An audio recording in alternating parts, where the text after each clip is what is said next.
کاتتان باش لە بەرنامەی کۆوارەوە یەکەم ئەڵقەی ساڵی 2020 پێشکەش دەکەین. لەم هەفتەیەدا گرنگترین هەواڵە کولتوری هونەریەکانمان بۆ ئامادە کردوون. ئەمە جگە لە بڕگە سەرەکیەکانی کۆوار با پێکەوە بیان بینین.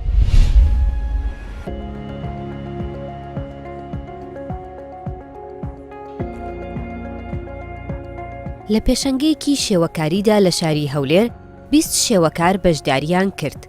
پێشەنگەکە بریتی بوو لە پیشاندانی پرۆژەی ئارام خالید بۆ ستایلە جیاوازەکانی 20 هونەرمەند.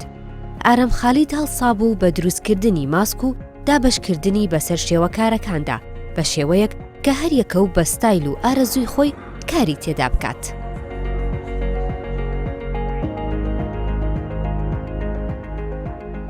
حبيت بأنه الموضوع هو قالب واحد بەشداریکردنم لەم پێشەنگایە بۆ ناوەڕۆکی کارەکە دەگەڕێتەوە، چونکە ژیان خۆی یەک پارچەیە، بەڵام ماناکان جیاوازن.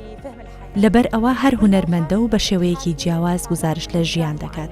هەر بۆیە هەر تابلۆیەک باس لەلایەنێکی ژیانی مرۆڤ دەکات. ئەمەش بەهۆی بەسەرهاتەکانی ڕابردووی کاریگەری دروستکردن لەسەر ئەو ماسکە. قناع هو نظرة الإنسان للحياة.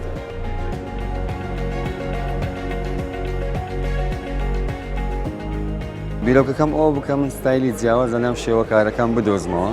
کۆمەڵێک ستایلی جیاوازێ لە هونەرمەندی شێوەکار ئەم پەیکارانەمدا بە 20 هونەرمەند هەر کەسە و هونەرمەندە و بە ستایلی خۆی کاری لەسەر کرد.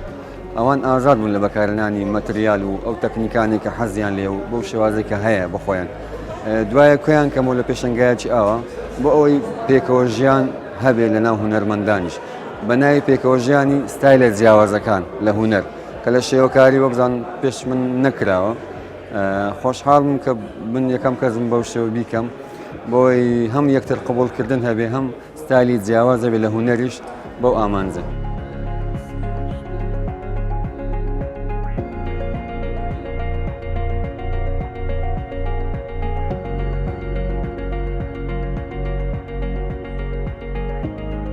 لەو پرۆژەیە کەوە هەر یەک با بڵێن بە بیرۆکەی خۆی و توانی با بڵێن دەربڕبی لە گۆڕینی یان زیادەکردنی ئەو ئیشە. لەبەرەوەی کاگارام حڕیەتێکی فراوانی دا هەر هونەرمەندێک چۆن ئیش لەسەر ئەو قیناع بکاتن و لە هەمان کاتیش کۆکردنەوەی ئەو کۆمەڵە هونەرمەندە بەڕاستی لەو ڕۆژگارە بڕۆکەک زەحمەتە بە تایبەتی لە شاری هەولێر. مهم ئەوەیە توانی شتێک بکاتن ئێمە دووبارە دەستخۆشی لێ دەکەین.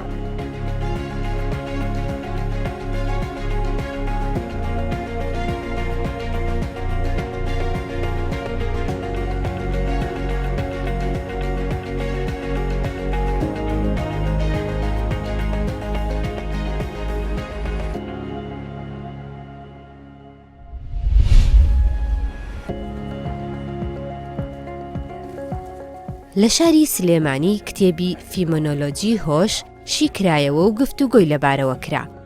ئەم کتێبە لە بنەڕەتدا جۆرج ویلیام فێدریک هێگڵ نووسیوێتی و لەلایەن دکتۆر محەممەد کەمالەوە وەرگێڕاوەتە سەرزمانی کوردی. کتێبێکی فەلسەفیە و یەکێکە لەو کتێبانەی هێگڵ تیایدا توانیوێتی هۆشی مرۆڤ لە ڕووی سیاسەت و ئەخلاق و زانست و مێژوو ئەدەب و ئاین و هونەر و فەلسەفەوە لێک بداتەوە. ئەم چالاکیەمان ئەنجام داوە کە چالاکیەکە پێگاتووە لە دوو سیمینار یاخود بڵێن دوو کۆڕ وەکو زنجیرەیەک لە دواییەک کە لەسەر کتێبێکە کە هەر خۆیان وەریان ژێڕاوە بە ناوی فینۆمێنۆلۆجی هۆش کە هیگڵ نووسیبێتی. دکتۆر محەممەد کەمال دکتۆراکەشی لەسەر هیگڵە و تا ئێستا جگەلەوەی کە خۆی لە سەرەتای 2000ەکانەوە کتێبێکی لەسەر فەلسەفەی هیگڵ نووسیوە لە 2014 هەڵم نەکردبێت لەسەر لۆجیکی هیگڵ هەر کتێبێکی نووسیوە و فینۆمێنۆلۆجی هۆش کە نزیکی 900 لاپەڕەیە کە باسەکەی ئەمڕۆی لەسەر بوو. هەر خۆیان لە ئینگلیزیەوە کردیانە بە کوردیوە کتێبێکی سەختە لە ڕووی فەلسەفی و بۆ خوێنەری کورد سەختە. بۆیە پێشنیاریەوەمان کرد کە بتوانێت دووز دانیشتنمان بۆ ئەنجامدا بۆ ئەوەی کە بتوانین کەمێک لە ڕێگەی وەرجێڕانەکەی خۆیەوە لە ڕێگەی ئەو کارکردنەی کە لە بواری فەلسەفەی هیگڵا کاری لەسەر کردو ئاسانکاریەک بێ بۆ خوێنەری کورد و کۆڕەکەی ئەنجامدات.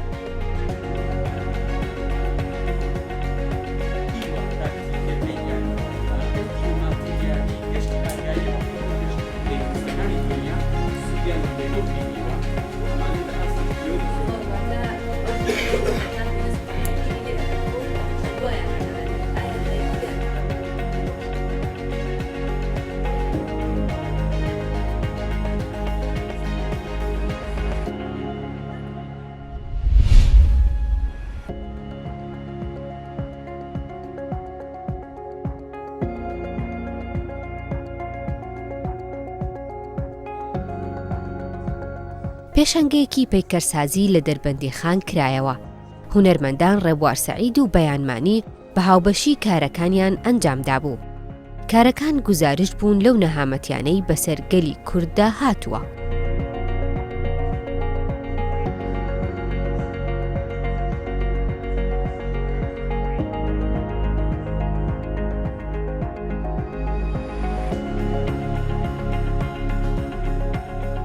ئێمە لە شاری دەربەنیخان من چەندی کاری هونەریم کردەوە بۆ کاری ئەنفالەکان و کاری لە چاوەڕوانی ئەنفالدا و چەندی پیشانگای ترمان کردووە و چەندی پیشانگای هاوبەشمان کردو شاری دەربەنیخان. بەڵام ئەوەی کە بیستمان پێکەری ئافرەتێک لە تەنیاییە لە پشت تونێڵی دەربەنیخان و شکێنرا بوو. ئەم وای لێکردم کە پیشانگای بکەمەوە و کوڕەدانەوەی بۆ ئەوە پیشانگایکی تایبەتی بکەینەوە لەم شارە شاری دەربەنیخان. کاک حەسەن بەڕێوەبەری ڕۆشنبیری ئەو پێشنیاری کە ئێمە پیشانگای بکەینەوە. ئێمەش پێم باش و لەگەڵ برای بەڕێزم کاک ڕێبوار سەعید ئەم پیشانگای هاوبەشە بکەینەوە کە بریتیە لە نزیکی 30 کاری هاوبەش کە هەر کارێک بە هەردووکمان بە هاوبەش کارمان تیا کردووە کە ڕۆژ شاری دەربەنیخاندا کردمانەوە. کارەکانیش بە شێوەیەکی گشتی گزارش لە ئەو نەهامەتیانەیە کە بەسەر میلەتی کووردا هاتۆک و کیمیایی و وەکو کارەساتی هەڵەبجە و کۆڕە و ئەو بابەتانە.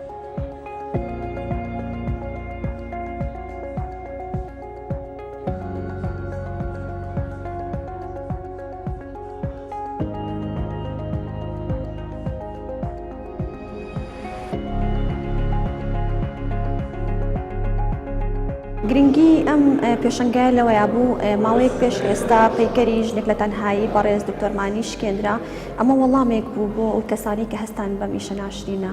گرنگی ئەم پێشەنگای لەوە بوو وەڵامێکی زۆر جوان بوو بۆەوەی کە ئێوە ناتوانن جوانێکان بشێوێنن، ئێوە ناتوانن دەستکاری شتێک کەن کە ئیشی ئێوە نییە.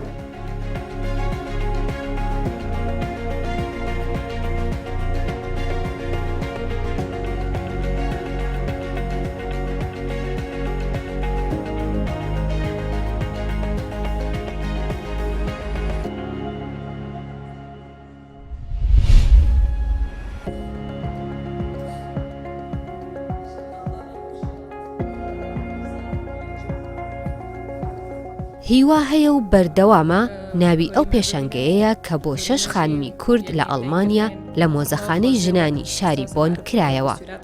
تابلۆکان ڕەنگدانەوەی سروشتی کوردستان و چیرۆکە تراژیدیەکانی گەلی کورد بوون.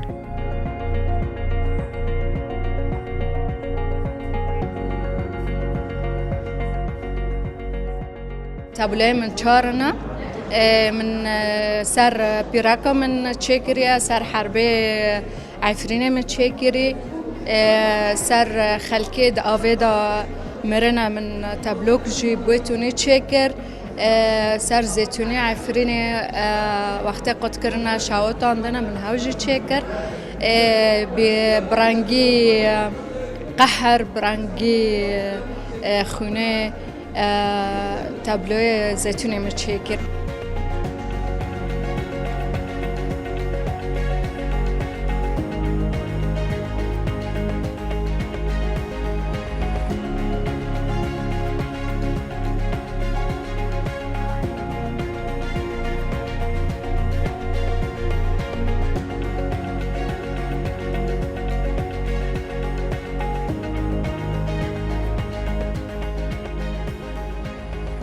پروژێکت بە هەفتەیە چێکری بە فراون موزیۆم ڕۆ رنگ ئارت ئەم هەر یەک ji derekîne em dixwazin dengê me gişt ku yek bê tişt navdarê me de tune bê ev lewhatê me portreyat me çêkirine jinin li ser heyata me Kurda evê niha evê wextî em dixwazin تشتێکی دەرخینن.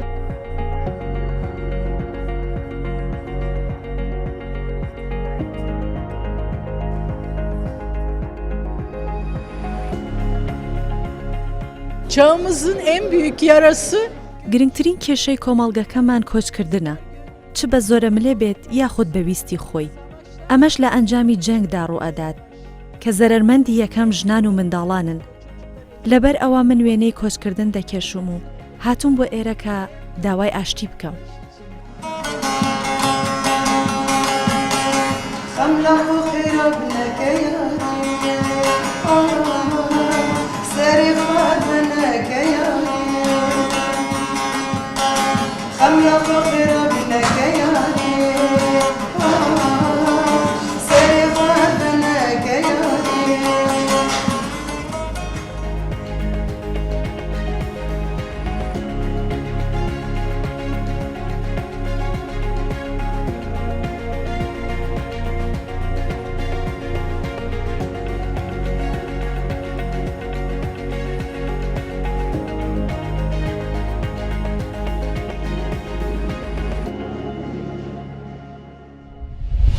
شانۆ هۆکارێکە بۆ دەربڕینی هەستەکان و گەیاندنی بە کەسی بەرامبەر.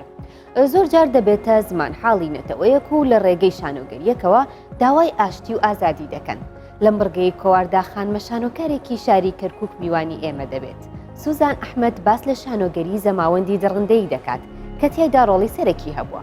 ناوەڕۆکی ئەم شانۆگەریە دەربارەی ئەو نەهامەتیانەیە کە بەم ساڵانەی دوایی بەسەر کەرکووک داهاتووە.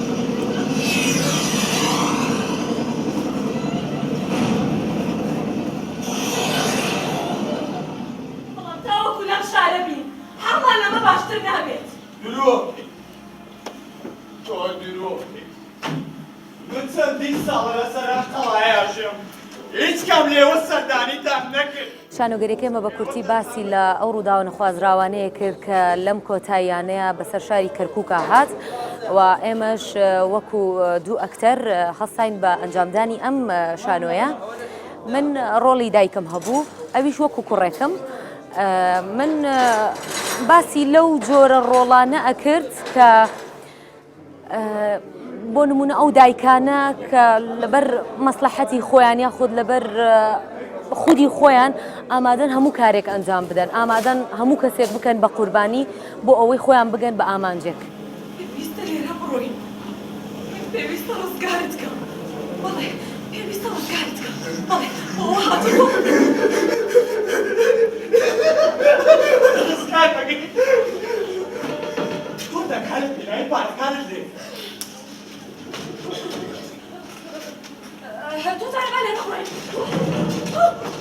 من لە شاری کەرکووکەوە دەسم بە کاری نواندن کرد کە سەرەتای مەرحلەیەکم بوو لە پەیمانگە. هەروەها ئەمەوێ ئەو پەیامە بگەێنم کە وەکو شانۆکارێک بە خەڵکی پێشاندەم بە بینەر یاخود بە وڵاتانی تری پێشان بم کە شانۆ لە شارەکەی ئێمە شابوونی هەیە، ئەتوانین لە ڕێی شانۆوە هەم چێژ و هەم جوانیەک بە شارەکەمان بگەێنین و پەیامی ئەوە بگەێنین کە ئێمەش شانۆی جوانمان هەیە. بەڕاستە ئەی بۆ کەس خۆشی ناوێم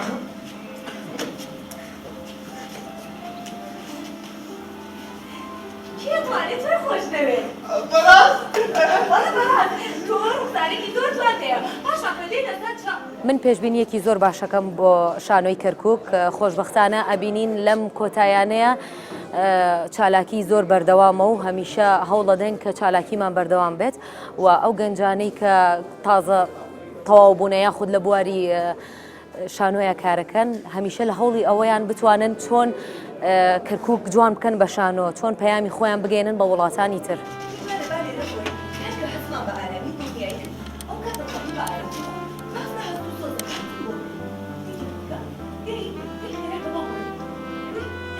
ئێمەی شانۆکار هەمیشە لە هەوڵی ئەوەیین کە کارێک بکەین بتوانین چ لە ڕووی خۆشیەوە بێت لە ڕووی ناخۆشیەکەوە بێ بتوانین ببین بە زمان حاڵی شارەکەمان نەوەک بەس بۆ شاری کەرکووک تەنانەت بۆ شاری دەوروبەر و وڵاتانی تر ئەتوانین پیشانی بین لە ڕێی ئەو شانۆیەوە ئێمە ئەوە معاناتمانە ئەوانە حاڵەتەکانە کە بەسەر ئێمەیان ڕۆدەن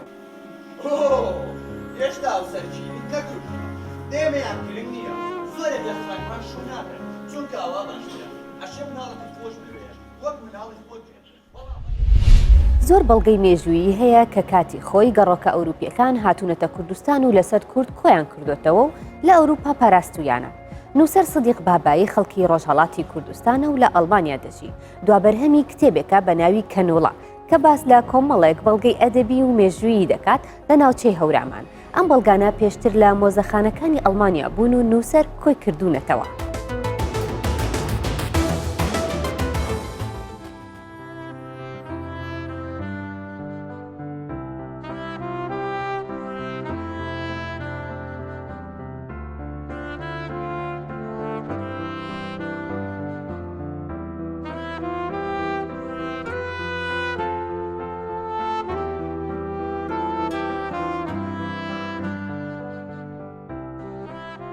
من پێشمەرگە بووم لە کوردستان لە ڕۆژهەڵات و هەر لەو سەردەمەوە ئارەزووی خوێندن و زانینی زیاتر وەکو گەنجێکی وڵاتەکەمان لە مشکمدا بوو پاشان کە ئەمن بە هۆکارێکی تایبەت ڕێم کەوتە ئاڵمان و لێرە جێگیر بووم زیاتر هەوڵی خۆم خستە بواری خوێندنی مێژووی کورد و بە تایبەت مێژووی ئەو ناوچانەی کە ئەمن لێ هاتووم.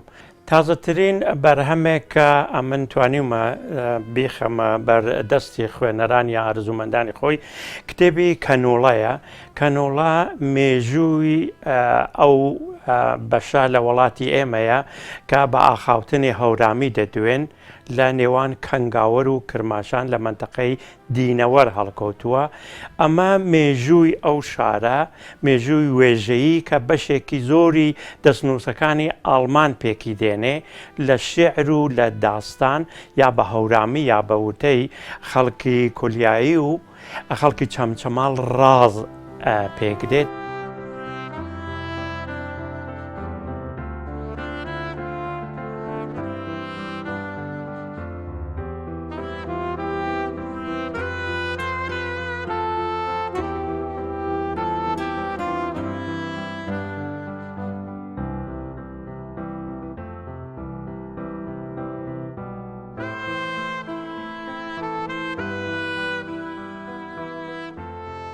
زۆر ئاسەواری کوردی هەن کە کاتی خۆی گەڕۆکە ئەوروپاییەکان چوونەتە کوردستان و لەوێ تۆماریان کردووە و هێناویانەتە ئێرەوە لە ئارشیوەکاندا ماونەتەوە. ئەرکی ڕۆشنبیری کورد لە ئەوروپادا بەتایبەت ئەگەر دەرفەتیان هەبوو بێگەیشتونەتە ئێرە وەکو من ئەوەیە کە بگەڕێن بە شوێنی ئەوانەدا چون ئێمە زۆر ئاسەواری ترمان هەن کە هێشتا بەداخەوە دەرنەکەوتون.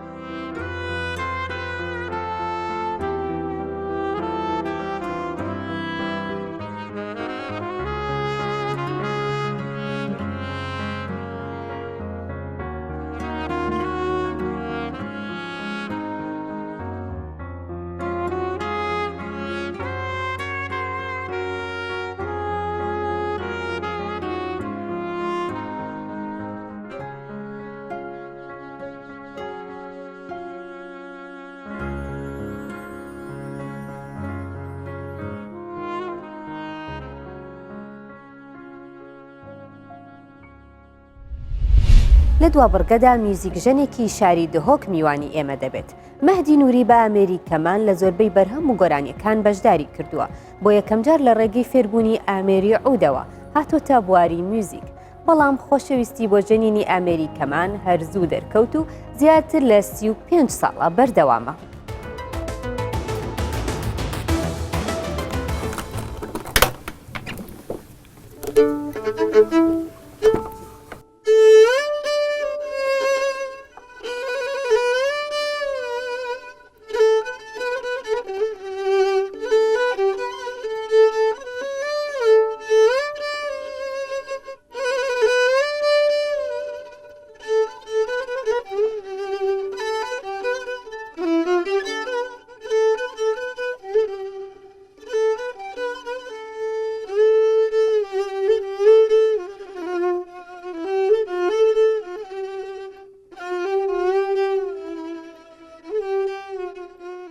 گەلێک بەرهەمێت هونەرمەندای بەشدار بووین وەک موزیک ژەن شوانە هونەرمەند تەحسین تەها و هونەرمەند عەبدوڵڵا زێڕین و اسماعیل جمعە و عەبدولقەهار زاخۆلی و محەممەد تەها ئەکرەی و سەمیر سەدیق و عەدنان ساڵح و گەلێکی احتیمالە گەلێک ناو نەیەنە بیرا من ئان بەرهەم گەلێکن چکۆ زۆربەی بەرهەما من پشتیکداریە تێدا کردی.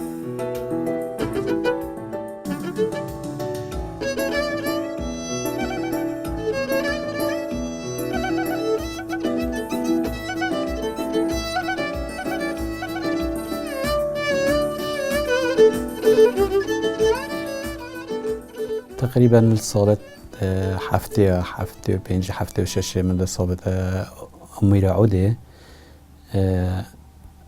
يكم آلات بكو من جاني عود أو جمومة كمان هبو أسبركوي فيربو ما هنجي هكو من عود عزف كيري جاس سلام البش عود الديار ناتيرا ما أسند بتجيبهم سيدا دلشاد دلشاد محمد سعيد جرك جرى بحث تياتا دوجيت أنكو هكو من مهدي ياسي عود عزف تيار نا كمان عزف تيار بشتي اس من كمانك بخو كري كمانك او بشيك بو نشوى كمانت ميت ابد باش بون ابد حجم بشيك بو ديف حجم مبو خدمته من يوم موسيقى تقريبا احتمال يعني يا بوري 35 ساله چكو من سالة هفته یا دست بگیری که هم حساب کنش هفته و نه حتی نو که يعني احتمال 35 ساله بوری بیدن.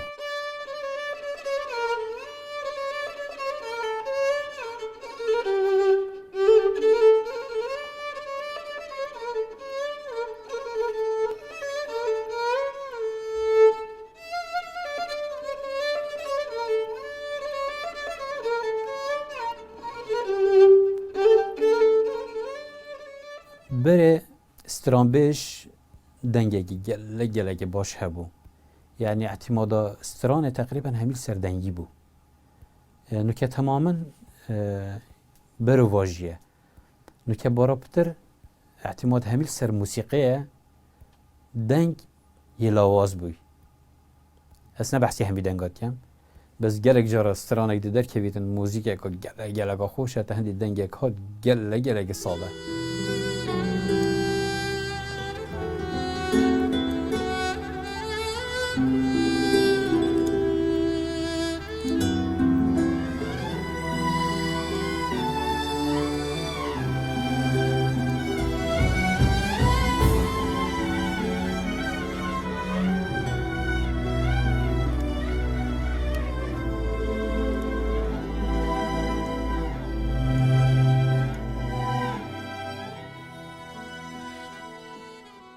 Of